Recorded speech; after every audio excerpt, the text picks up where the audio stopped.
Okay, here's the setup. Three of anime's biggest brains, Senku from Drstone, Lightyagami from Death Note, and Ayanokoji from Classroom of the Elite. We throw all three of them into the same max security prison. Who breaks out first? And before you type, Light has the Death Note, he just writes the warden's name and walks out. Slow down. The rules here are simple. No superpowers, no magic notebooks, no science fiction get out of jail tech. Just the three of them, their actual brains, and a prison that was specifically built to keep dangerous, clever people exactly where they are. Because that's the whole fun of this. These three all get called geniuses, but they are genius in completely different ways. And a prison cares about what kind of smart you are. A genius who can't apply his genius to the actual problem in front of him is just a guy in a cell with a headache. So we're gonna break down all three, figure out what each one really does once all those bars close, and see whose feet hit the dirt outside the walls first. Let's go. Let's start with Senku, because honestly, on paper, this should be his entire game. Senku is a walking, talking science textbook with legs. This is the guy who rebuilt human civilization from literal zero. We're talking gunpowder, electricity, antibiotics, glass, iron, radios. He speed ran 10,000 years of human technological progress with his bare hands and a Stone Age labor force that didn't even know what a battery was. So your first instinct is, a prison? That's nothing. And in terms of raw capability, he might genuinely have the highest ceiling of the three. Give Senku a workshop and he builds you a working firearm. Give him a kitchen and he's distilling acid out of cleaning supplies and table salt. He understands the physical world on a level the other two can't even brush up against. He could corrode a lock from the inside. He could even cook up something to fake a heart attack so convincing it gets him to a less secure infirmary. Material reality is his sandbox. If escaping prison were a science fair, Senku laps the field and goes home before the other two finish their poster boards. But here's the problem. Senku's genius runs on three things: materials, time, and a workspace. He needs ingredients to combine, room to experiment, and the freedom to fail and try again. And a maximum security prison is engineered from the ground up on purpose to deny you all three. You get a 6x8 cell. You get a tray of mush and a plastic spork they probably count when you're done. You get watched. Senku's whole philosophy is give me resources and 10 billion% I'll build a miracle. And the prison's entire reason for existing is to take the resources away and keep them away. So the smartest scientist alive gets reduced to scrounging a paperclip here, a chemical reaction he can sneak there, and it is painfully slow. Senku's an engineer. He builds his way out, brick by brick, and building takes time the prison is actively trying to deny him. He's got the best long game on the board, and by a mile, the worst short game. Now, here we go with Lightyagami, and this is where everybody's gut instinct is just flat out wrong. Everyone goes Light's the smartest character, Light obviously wins. But take the Death Note out of his hands, which our rules absolutely do, and Light has a glaring fatal weakness this prison is going to find on day one. Yes, Light's a brilliant schemer. Yes, his planning is genuinely top tier. But Light's real power was always his leverage. The ability to make problems vanish from a distance while keeping his own hands spotless and his reputation as the perfect honor student fully intact. If you strip all of that away and drop him in a cell, what's actually left, it's an arrogant boy with a literal god complex and the patience of a toddler. And we're not guessing about this. The show tested it for us. When L detains him to prove he's Kira, Light's solution is to voluntarily wipe his own memories. He breaks his own brain just to win the standoff. Now that's brilliant in a vacuum, sure, but look hard at the personality it reveals. Light cannot stand losing. He cannot stand being treated as ordinary. And a prison is a deeply unglamorous game. There's just concrete and routine and time. And Light is a sprinter trapped in a marathon. He wants the flashy win, the moment where everyone realizes he beat them. The prison offers him none of that, and that mismatch eats at him. So what does Light actually do in there? He works people, and to be fair, he's phenomenal at it. He'd have a guard wrapped around his finger inside a week, sniff out the corrupt one, learn his weak spots, play him like an instrument.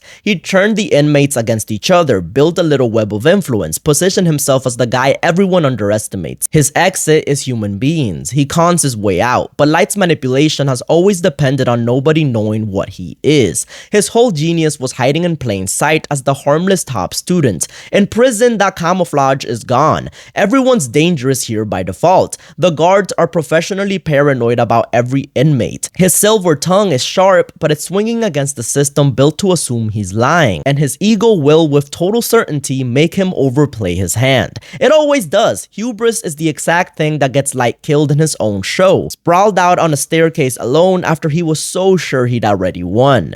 Which brings us to Ayanokoji, and this is my pick. Ayanokoji is the scariest of the three in this specific scenario, and it's precisely because of the trait some people find boring about him. Senku is loud about being smart, it's his whole brand. Light is loud about being smart, at least to himself. Ayanokoji's entire existence is built on the opposite principle, nobody knowing he's smart at all. His actual superpower is being invisible. This is a guy who was raised in the White Room, basically a human breeding and training laboratory built to manufacture the perfect human being, and what comes out the other end is a person with elite physical conditioning, near perfect observational instincts, total emotional regulation, and the key ingredients, zero ego about being seen. He deliberately scores middle of the pack on tests so nobody understands his ceiling. He deliberately fades into the background. He wins games by making sure nobody even realizes a game is being played until it's already lost. Now drop that personality into a maximum security prison and watch how perfectly it fits. Because the single most valuable survival trait in a place like that is not being the inmate the guards are watching. Senku draws eyes because he's tinkering. He can't help fiddling with things. Light draws eyes because his ego needs to be acknowledged eventually. An invisible victory isn't a victory to Light. Ayanokoji draws zero attention on purpose for as long as it takes. He'll be the model prisoner, the guy whose name the warden can't even remember. And under that bland surface, he'll spend months doing nothing but observing guard rotations, shift changes, camera blind spots, which officer's drinking, which one's drowning in debt, which inmate moves contraband and how, where the structural weak points are. He catalogs everything while presenting himself as the most harmless body in the building. Ayanokoji is also physically elite, which neither of the other two are even slightly. Put Senku in a fight and he's a wet paper towel, he's getting clapped up. Brilliant mind, noodle arms though. Light's a regular guy who's never thrown a punch that landed on anything that mattered. L does not count.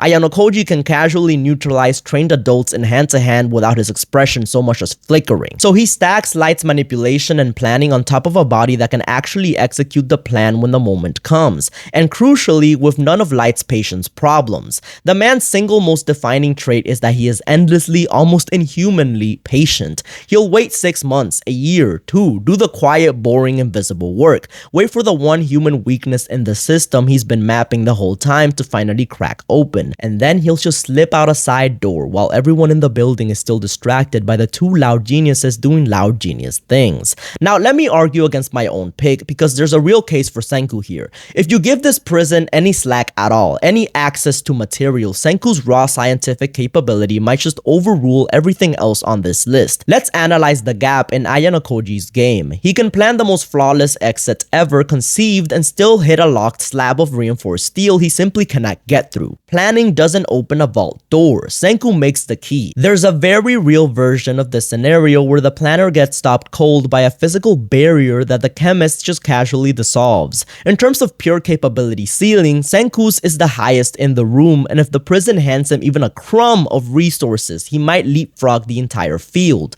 But I've still got Ayanokoji because breaking out of prison isn't fundamentally a chemistry problem, and it isn't fundamentally a manipulation problem. It's a patience and invisibility problem first, and a capability problem a distant second. Senku has the highest tools but draws the most attention and needs resources the prison is built to deny him. Light has the sharpest charm but carries the ego that detonates the instant he's contained, in a place specifically designed to distrust exactly his flavor of charm. Ayanokoji has no need to be seen winning, but he has the patience to outlast literally any system. And he also has the physical capability to act the second the gap opens. He beats the prison by being the one man the prison never even understood and needed to worry about. Senku and Light are both trying to win. Ayanokoji is just leaving quietly and you don't notice until the cell's already empty. So that's my ranking. Ayanokoji first, invisibility plus inhuman patience plus a body that can actually pull the trigger on the plan. Is the exact toolkit a prison has no answer for. Senku second, the highest ceiling on the board, stuck in the worst possible conditions to use it. And Light third, brilliant, but his ego is the fault line the whole structure character cracks along, the same way it cracks in his own story. But maybe you've got it backwards in your head. Maybe you think Senku science magics through the wall before Ayanokoji even finishes counting cameras. Maybe you think Light has the warden eating out of his hand by Tuesday and walks out the front gate in a borrowed uniform. So let me know in the comments below who you think is actually walking out of the prison first. Thanks for watching the video. If you have any anime characters or anime topics you'd like me to analyze, drop them down in the comments below. You already know. JV out!